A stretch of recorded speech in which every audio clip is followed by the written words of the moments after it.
Hey, what's up, everybody? Kevin Weeks here alongside two outstanding players. Two All-Stars, I might add. Starting with Sarah Nurse of Team Canada, who was great yesterday, by the way. Thank you. Great game. And my man, Anthony Duclair. Duke, congrats to you, too, of the Ottawa Senators. So we're here in the Black History Museum truck. We're on tour. This is outstanding. I'm telling you, this really chronicles the great history in the game of a lot of different women and men that have played the sport, that have been a part of the sport, many of which you know, many All-Stars, Stanley Cup champions, and some that you don't know, but that were champions in their own right in continuing to play the game, regardless of circumstance, regardless of gender, background, color, you name it. They love the game, and that's what brings us all together. We have a great sport. So we're going to take a little tour around the Black History Museum truck here.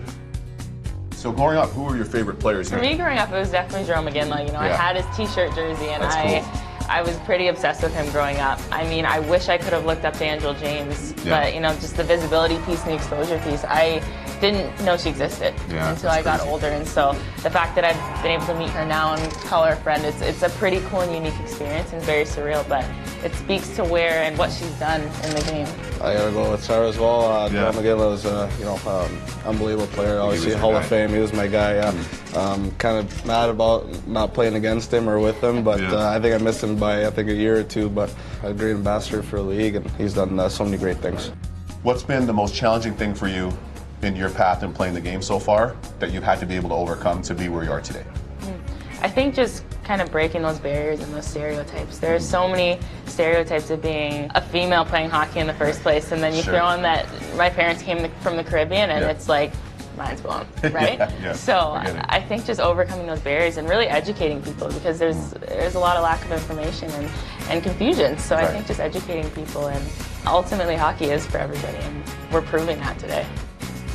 For myself, growing up, there wasn't too many black hockey players, but it's nice to see the game grow.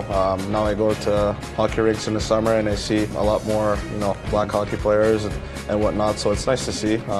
Obviously, it was a little tougher for me back then because there was racism. I faced racism, but now getting to NHL with Gary implementing the hockey is for everyone and stuff like that, it's been awesome, and you just want to see that out of the game for sure. I think that when you walk through a truck like this, it just shows how important representation is. I have a young cousin, he's just starting hockey, he's about 10 years old, he's from Houston, Texas. Awesome. And he's playing hockey, and for him to grow up and see all of these guys and see where he could possibly be, I think is amazing and so important, and that's how we're going to really fuel the next generation.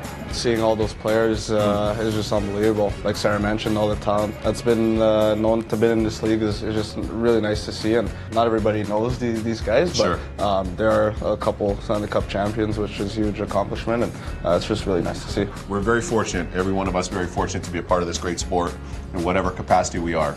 This is, in my belief, the best sport in the world, and as the great Wayne Gretzky always says, everything him and his family have, he owes to hockey. I can echo that too.